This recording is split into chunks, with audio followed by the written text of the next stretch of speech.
Okay, so today we're going to uncomplicate intermittent fasting and actually make it very easy for you, okay? It's actually quite simple. I mean, intermittent fasting is basically not eating, okay? So it's not starving, it's just you're omitting all these frequent meals. It's actually very, very simple, but a lot of times people complicate it. They want to know, can I have my supplements? Yes, you can have your supplements. Can I have tea? Yes, you can have your tea. Can I drink water? Yes, you can drink water. You can have some coffee. The point is that a true fast is just water and nothing else, okay? But if we're adding supplements or tea or a little coffee, I'm gonna still consider that fasting and you're not gonna really break the fast, okay?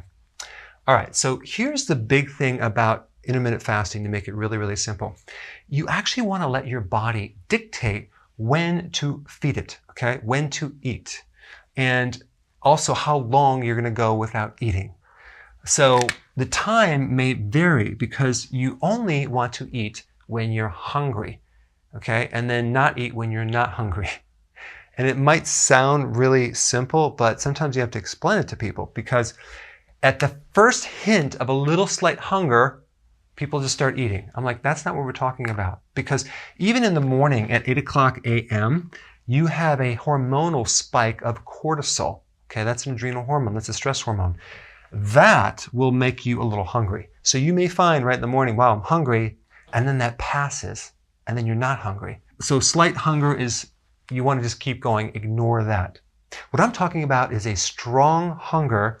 You have stomach pains, you start getting lightheaded, weak, grouchy, okay? That means it's time to eat, okay? Especially in the beginning, you're gonna have this, you're gonna feel fine, all of a sudden you're gonna have these symptoms, and that's just a blood sugar crash. So you'll have to just get used to it. But the more and more you do this, the more you're going to go from sugar burning to fat burning more efficiently. That takes time though, okay? So another factor is the estimation of effort it takes to really get into this hardcore. So you're fully in the keto where it's comfortable. You have cognitive benefits. You feel focused. You have concentration. Your memory. You can actually learn faster. So that's going to happen over time. But for some people, it could take 3 to 4 months, okay? And I'm talking about weight loss too, especially in your midsection and your blood sugars. It just might take time because your whole life you've done this way and now we're trying to undo it. And it does take some time. So go into this for the long haul and just give it time, okay? All right, the other thing I want to talk about is how to start this whole thing. The first thing is like, let's say if you're doing all these multiple meals per day, you're doing snacks. The first thing is to lower your carbs. Okay, that's number one. That's automatically going to start helping you be less hungry so you can go longer.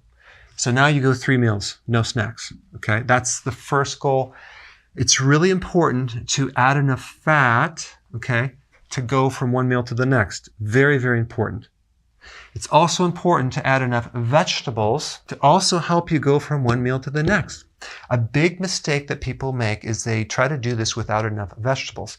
You need vegetables for the potassium and the magnesium and the other minerals and vitamins that help heal insulin resistance and help lower insulin, as well as the fiber that feeds the microbes in your gut. And that produces something called butyric acid, which helps insulin resistance.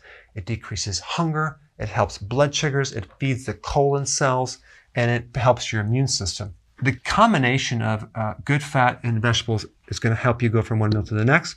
And then just let your body dictate when to eat. So you're going to find you can go longer. So you skip the breakfast. Now you're at 2 meals a day.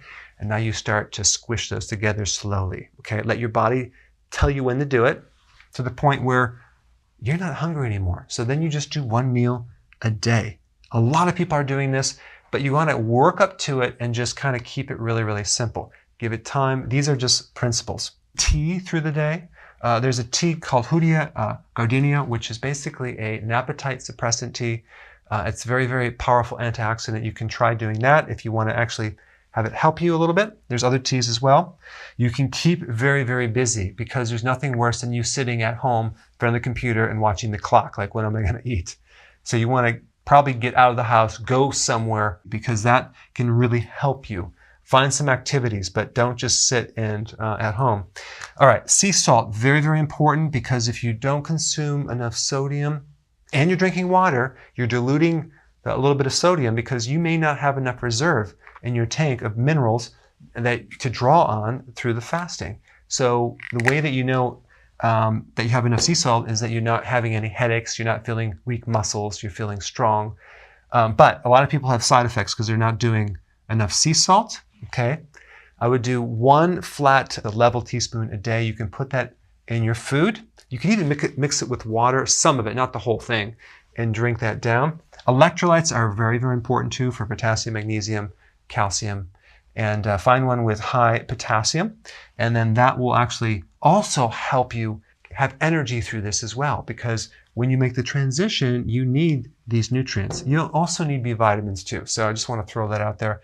Nutritional yeast tablets would help you, but that will just make the transition smoother. The last thing I want to talk about is just make sure that you prepare for what you're going to be eating. So let's say, for example, you don't really know when you're going to eat because you're going to go as long as you can until you're hungry.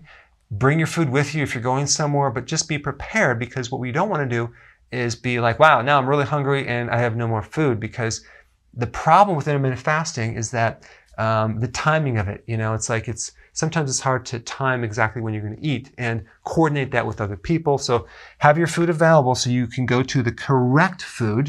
And if you don't know about that, I put a link down below. I think I uncomplicated the intermittent fasting, and I think I made it easy for you, hopefully. Let me know with your comments below.